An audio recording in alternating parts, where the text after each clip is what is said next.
એલા ભાઈ હવે હદ થાય છે હદ. મધદરિયે તોફાનમાં જે જહાજ ઉપર હોય એ જહાજને સાચવવું પડે, એ જહાજની કદર કરવી પડે. જો એ જહાજની કદર ન કરીએ તો વિનાશ આવે, મોત આવે.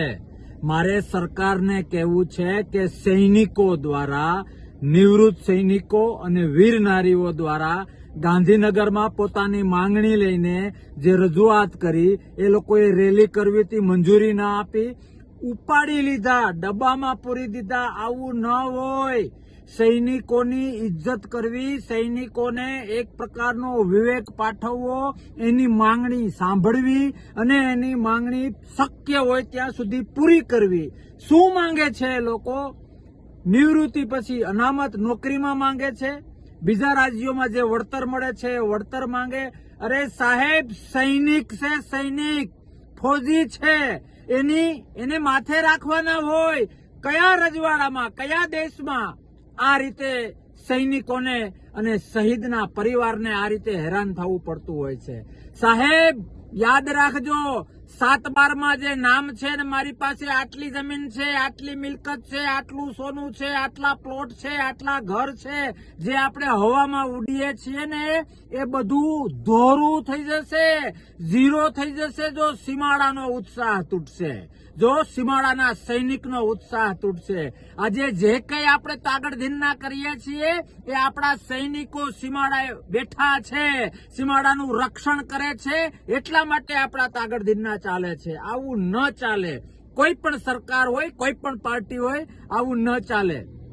મારે ગુજરાતના એક વ્યક્તિને અને ખાસ કરીને એક સરપંચને વિનંતી કરવી છે કે ફૌજ પ્રત્યે પ્રેમ હોય, સૈનિક પ્રત્યે પ્રેમ હોય, વીર નારી એટલે કે જેમના પતિ શહીદ થયા છે એના પ્રત્યે પ્રેમ હોય, તો બીજું ત્રીજું ચોથું કંઈ કરો કે ન કરો, પણ સરકારને એક કાગળ લખો કે સૈનિકને માનપૂર્વક સાંભળવામાં આવે અને માનપૂર્વક એની માંગ પૂરી કરવામાં આવે, એની જે ડિમાન્ડ છે એ ફૂલફિલ કરવામાં આવે.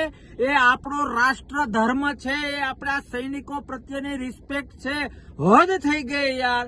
કોઈ પણ આંદોલન હોય આમ તેમ ચલો, એ બધું હજી ડાયજેસ્ટ થાય, પણ સૈનિક એ સૈનિક છે, સૈનિક છે તો આપણે સૌ છીએ, રાષ્ટ્ર છે, આપણા બધા તાગડધીનના છે. અને એટલા માટે બે હાથ જોડીને દરેક ગામના સરપંચને, દરેક જવાબદાર નાગરિકને, દરેક સૈનિક પ્રેમી વ્યક્તિને હું વિનંતી કરું છું કે એક પત્ર લખો કે સૈનિકની વાત સાંભળવી એ સરકારનો ધર્મ છે, સૈનિકની માંગ પૂરી કરવી એ સરકારનો ધર્મ છે.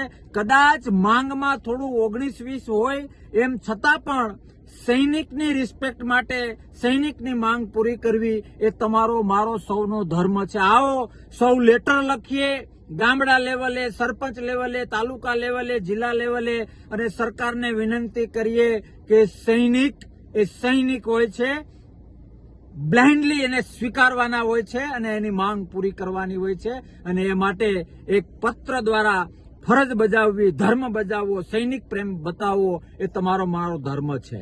જય હિન્દ, ભારત માતા કી જય. વંદન છે એ મારા સૈનિકોને.